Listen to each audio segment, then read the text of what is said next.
Bom dia, criancinhas! Tudo bem com vocês? Espero que sim. Olha só, hoje nós vamos falar sobre as revoltas nativistas aí, né? Os confrontos entre metrópole, né? E as várias sedições, né? Como há uma discussão, né? No livro da Lilian Schwartzman lá, né? O Brasil, uma biografia, né? Ela vai discutir o termo sedição, né? Para se referir a essas revoltas nativistas aí. Notem, essas revoltas nativistas, né? A ideia do nativismo é do localismo que elas representam, né? Pode notar aqui, né? Eram movimentos populares regionalizados, onde havia o descontentamento com as imposições da coroa e da administração colonial portuguesa. Tem que levar em conta muito este ponto aqui para entender essas revoltas nativistas. Elas foram revoltas ou sedições, né, de cunho econômico. Ainda não se contestava o pacto colonial, se contestava alguns pontos do pacto colonial. Tá? Então, em termos cronológicos, essas revoltas de cunho nativista, de cunho econômico, né, elas ocorrem aí entre os séculos 17 e 18. Tá?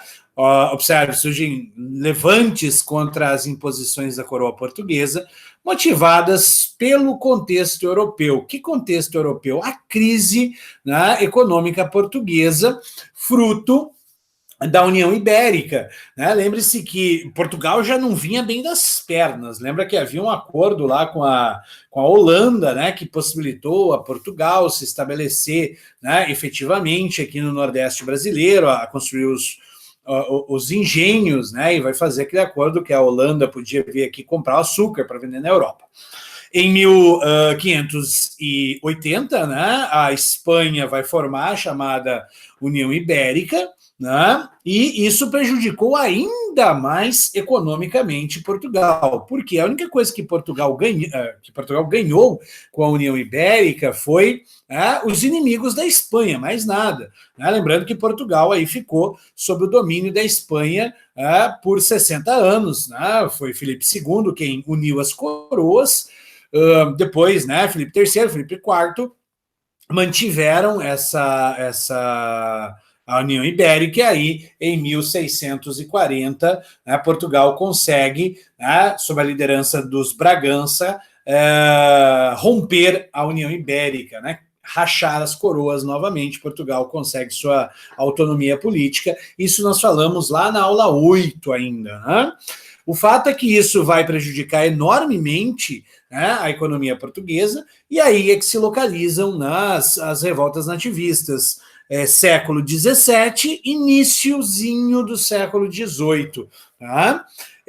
Claro que a dinâmica interna da colônia também irá contar para estas sedições ou para estas revoltas. Tá? A gente vai ver só alguns exemplos, né? Foram dezenas, né, de pequenas revoltinhas, sedições, né? A gente vai ver algumas que foram características, né, ou que tiveram aí algum vulto de forma significativa, e também em cada região do Brasil. Tá? Então, a gente começa, em termos cronológicos, com a aclamação de Amador Bueno. A Amador Bueno era o capitão e o ouvidor-mor lá da província de São Paulo, né, neste contexto. 1641, o que aconteceu nesse período aqui?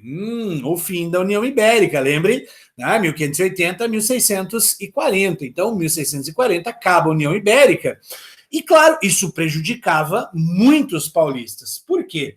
Durante o período da União Ibérica, né, os espanhóis não estavam tão preocupados assim, né, em controlar todo o território brasileiro, nem conseguiam, né, porque o foco maior eram as áreas produtoras, né, de ouro e prata aí da Espanha. Estavam também com muitos conflitos na Europa, né, a guerra que se desencadeia com a Holanda, né, que é a Guerra dos 80 anos. Então a Espanha não se detinha tanto ao Brasil, o que vai, obviamente, né, ser legal para os paulistas. Basta você olhar a aula 10, né, a aula 9 e 10, que nós nós vimos aí o movimento bandeirante e a expansão da fronteira, né, ou das fronteiras no Brasil.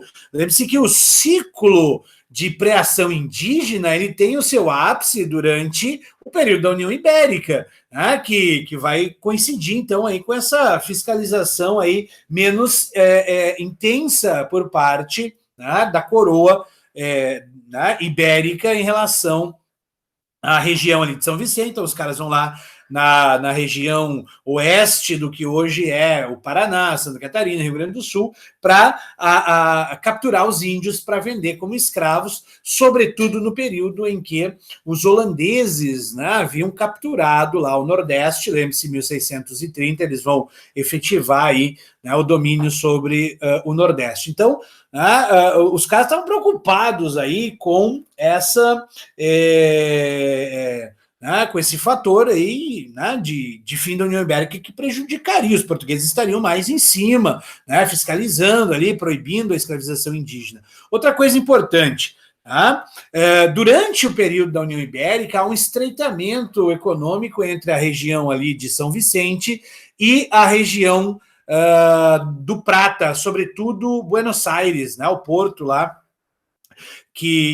né, a sede do vice-reinado do Prata lá, né, na região de Buenos Aires. Então, a galera lá em São Paulo estava meio chateada, né, com o fim da União Ibérica, achando, né, Portugal vai ferrar com os nossos negócios. O negócio é o seguinte: vamos escolher um rei, entre aspas, para a gente, um líder aí, e vamos deixar Portugal de lado, vamos se governar aqui. E aí os caras resolveram, né, que iam eleger aí, né, o homem mais rico, mais poderoso aí da capitania, né, que era o Amador Bueno da Ribeira, que era capitão e ouvidor-mor lá da província.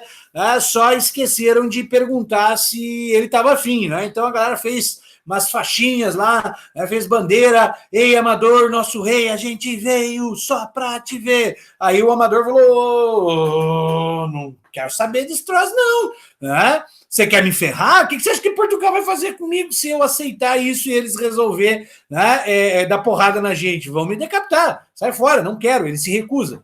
E é isso. Né? Acaba a aclamação de Amador Bueno. Né? Então, isso demonstra já uma insatisfação aí, né, por parte dos colonos com a administração portuguesa, essa ideia, ao vermos a aclamação de Amador Bueno. Tá? Uma outra sedição que haverá aí nesse contexto é a revolta ou a rebelião da cachaça. Também por causa do fim da União Ibérica, né? 1640, o fim da União Ibérica.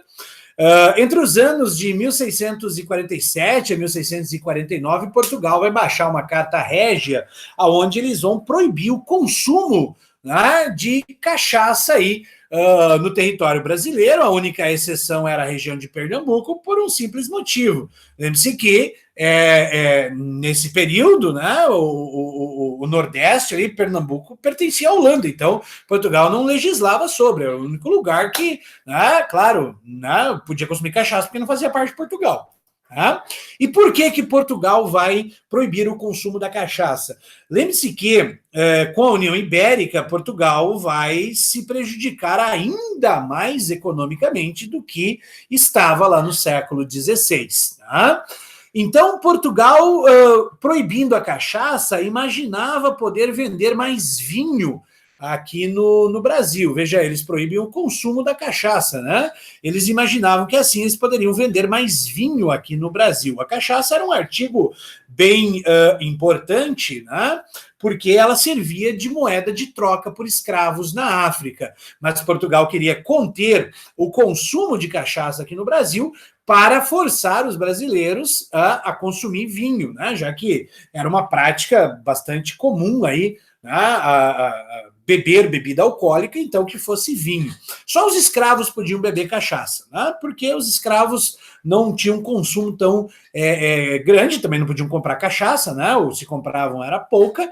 E após a expulsão dos holandeses lá do Nordeste, em 1654, nós teremos aí uma crise do ciclo do açúcar, né, por conta de que os holandeses aprenderam aqui no Brasil como produzir açúcar, e ao serem expulsos aí do Nordeste brasileiro, eles vão produzir açúcar de melhor qualidade nas Antilhas. Né? Existe açúcar de melhor ou de pior qualidade? Sim, tudo vai depender da produção de sacarose, né, que cada um deles, que cada, né, canavial produz. Então, como era, né, a sacarose era maior lá, o açúcar era de melhor qualidade. Isso a gente olha também internamente. O açúcar da região do Rio de Janeiro, né, de São Sebastião do Rio de Janeiro, o açúcar produzido ali, né, na região fluminense, ele era de baixa qualidade por conta, né, do baixo teor de sacarose, que não era tão propício para a produção de açúcar, mas que era excelente para a produção, né, de cachaça, ou, né, não fazia diferença para a produção de cachaça. Então, depois da expulsão dos holandeses, além da produção de cachaça no Rio de Janeiro, nós tínhamos a produção de cachaça também lá no Nordeste. Chegou a tal ponto a produção de cachaça aí no Brasil, que em 1659 Portugal mandou destruir todos os alambiques, mandou, né, e executou aí a destruição de muitos alambiques. Isso não ocorreu no Rio de Janeiro. No Rio de Janeiro, o governador lá, né, da região, o Salvador de Sá, que era descendente do Mendes de Sá, que você já ouviu falar, né, o terceiro governador-geral aí do Brasil, o Salvador de Sá e Benevides, né, era o nome dele, ele não vai destruir os alambiques. Ele vai dizer, não, vou deixar funcionar os alambiques, só que eu vou aumentar os impostos. Veja, ele não tinha autorização da coroa portuguesa, ele era só o governador do Rio de Janeiro. O Brasil era uma colônia, portanto, ele precisava da autorização da coroa para fazer isso. Tá? Então, sem autorização de Portugal, ele vai aumentar os impostos na capitania e sobre a cachaça também, mas vai dizer assim, olha, para vocês ficarem felizes comigo, vão pagar mais impostos, mas pelo menos eu vou deixar vocês, né, tomar uma cachaçinha. Ele vai liberar o consumo da cachaça. Só que em torno de 112 senhores de engenho, né, não vão aceitar muito essa história aí do Salvador de Sá e vão acabar se revoltando contra ele. Ele acaba preso, depois ele foge aí, né? Ele vai voltar para atacar os revoltosos ali na região de São Sebastião do Rio de Janeiro, né? E ele acaba, né, esmagando essa revolta, só que Portugal vai acabar ficando do lado dos revoltosos. Né? Vai chamar Salvador de Sá para uma prosa. Por quê? Porque ele aumentou os impostos sem autorização de Portugal. Né? Então falou, os caras aí não estão tão errados não, vem cá, a gente quer falar com você. Né? E aí vão dar um corretivo lá no Salvador de Sá. Né? E aí, qual foi o acordo que Portugal vai fazer lá no Rio de Janeiro? Portugal vai permitir a produção de cachaça na região, mas não o consumo. A galera falou, não, a gente não vai consumir cachaça, jamais. Né? Pode ficar tranquilo aí, a gente não vai beber nenhuma gota. Não, a gente vai ver um crescimento exponencial aí da produção, né, de cachaça e a proliferação de alambiques lá na região do Rio de Janeiro. Quando Portugal vê que é inevitável o consumo, ele acaba, né, a coroa portuguesa acaba liberando aí o consumo da cachaça, bebe logo de uma vez licitamente, né, e não mais ilicitamente, né, porque não podia beber a marvada pinga lá nesse momento, né, como diria Inesita Barroso. Depois a gente vai ver lá no Maranhão. Veja, a gente viu em São Vicente, São Paulo, Rio de Janeiro, agora vamos lá para o Maranhão. Aí no seu Adrenex tem inclusive um mapa aí mostrando as várias edições aí ao longo do período. Né? A revolta dos Beckman, ela vai acontecer na região lá do Maranhão, por conta, óbvio, principalmente do contexto econômico, mas social também. Tá? Em 1682, Portugal vai fundar a Companhia de Comércio do Maranhão. A ideia de Portugal era forçar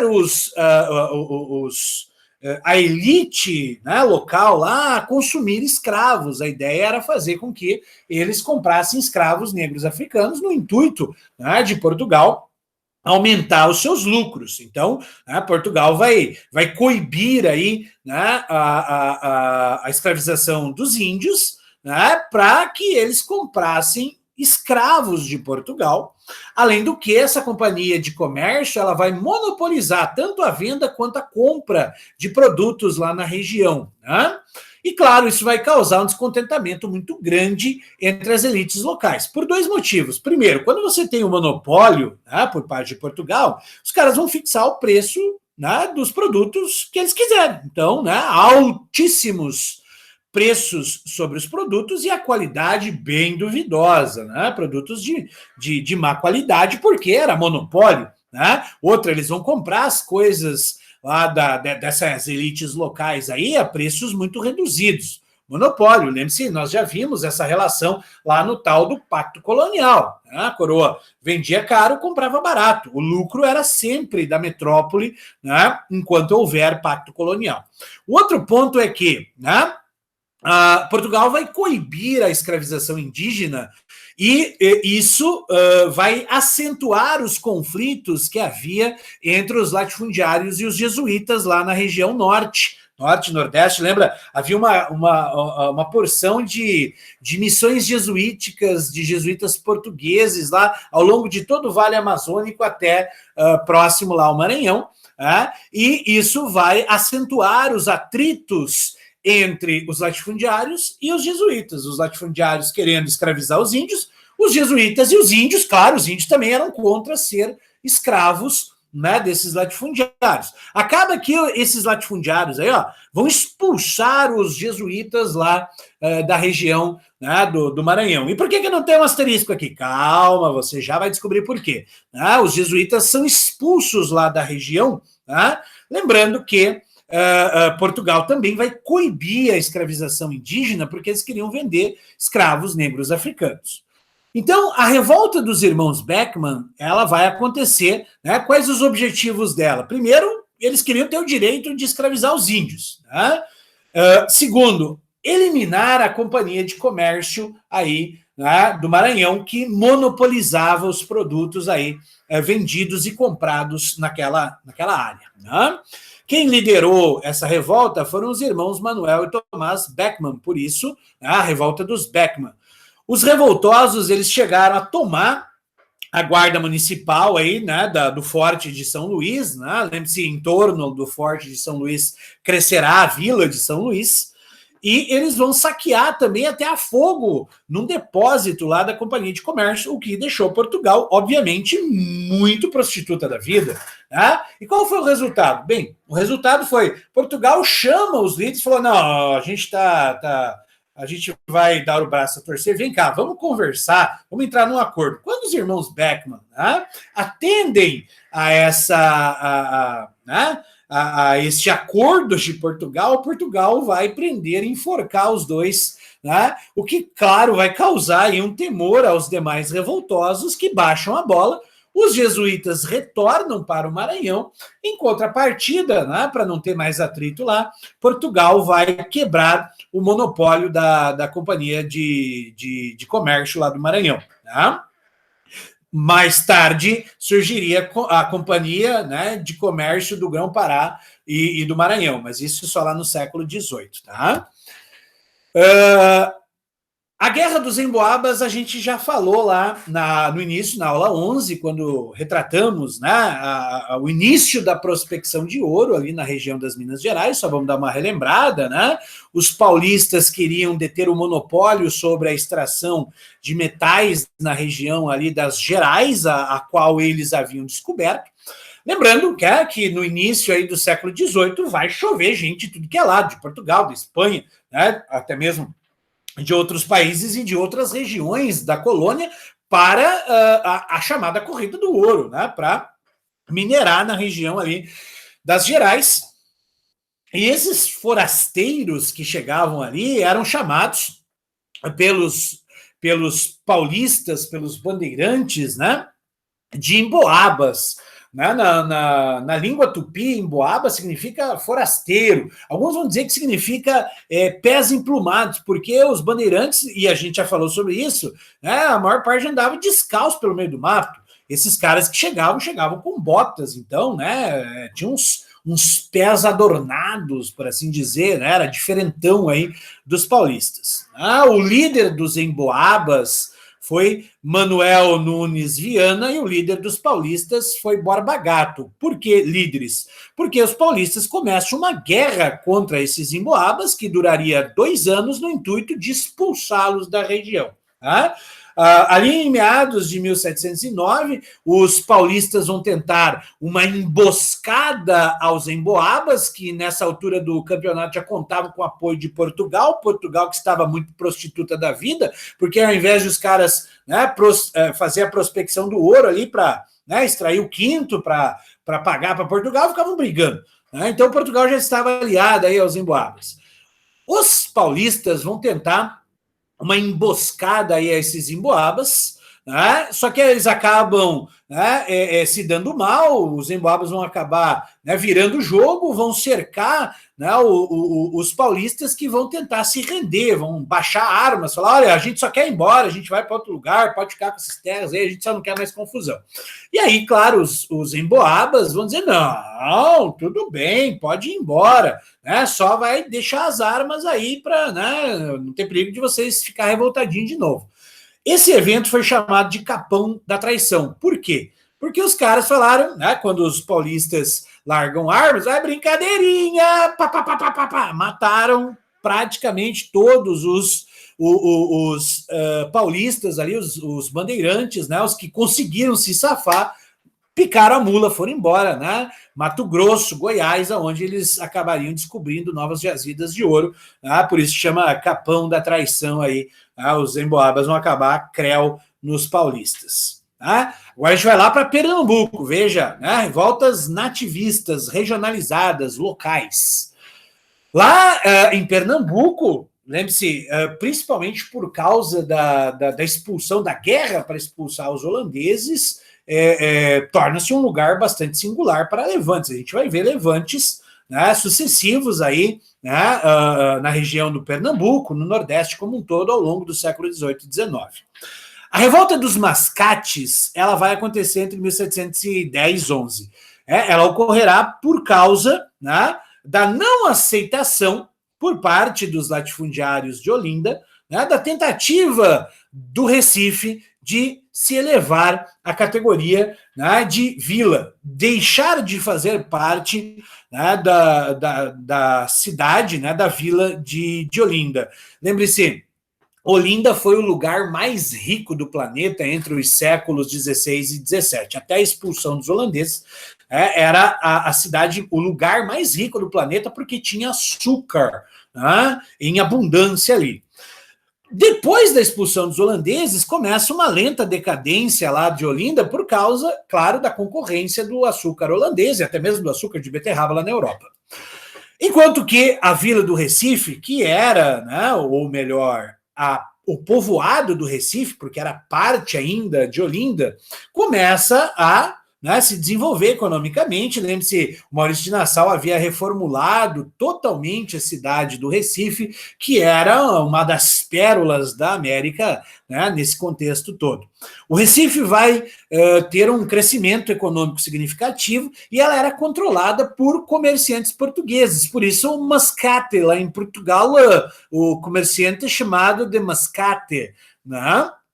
Então, quando vem, né, essa decadência aí da Vila de Olinda, o endividamento dos latifundiários para com os comerciantes portugueses, né, e o Recife vai receber uma carta régia aí, né, onde Portugal concedia a elevação de povoado à vila, né, ao Recife, os senhores de engenho lá de Olinda não vão aceitar e vão querer partir para porrada com os caras do Recife. Vocês vão ficar, né, do nosso lado, nem que seja na força, né, na porrada. O conflito termina com uma intervenção aí das tropas portuguesas, né, até pelo interesse econômico que havia naquela região, e o Recife, além de confirmar, né, sua autonomia, passa a ser vila independente de Olinda, né, em 1714 foi elevada à capital da província, né, a capital da capitania do Pernambuco, né, o que, claro, né, deixou ainda mais prostitutos da vida e os latifundiários da região. Tá? Agora a gente, né, vai mostrar uma outra revolta, novamente ali nas Minas, lembrando que o século XVIII, as Minas Gerais foi um grande barril de pólvora, exatamente, por conta, seja do crescimento demográfico, das ideias que começam a circular ali dentro e tá, né, obviamente, por causa da decadência, né, na segunda metade do século XVIII ali. A gente vai falar sobre a conjuração ou a Inconfidência Mineira no próximo tópico. Né? A última revolta que a gente vai tratar aí, né, em termos cronológicos, é a revolta aí de Vila Rica ou a revolta de Filipe dos Santos. Tá? A vila de Vila Rica era uma das mais importantes na região mineradora, era a sede da Capitania Real das Minas de Ouro. Tá? Eu até referenciei isso lá na aula 11, mas em 1720, Portugal proibiu a circulação de ouro em pó na região mineradora, estabelecendo as casas de fundição. Lembra que a gente falou lá na aula 11? Né, Portugal vai exigir que você fizesse os lingotes de ouro. E esse é o principal motivo que vai levar os faiscadores a se rebelar contra Portugal. Eu até citei, né, o Filipe dos Santos quando a gente falou sobre as casas de fundição lá na aula 11. Tá?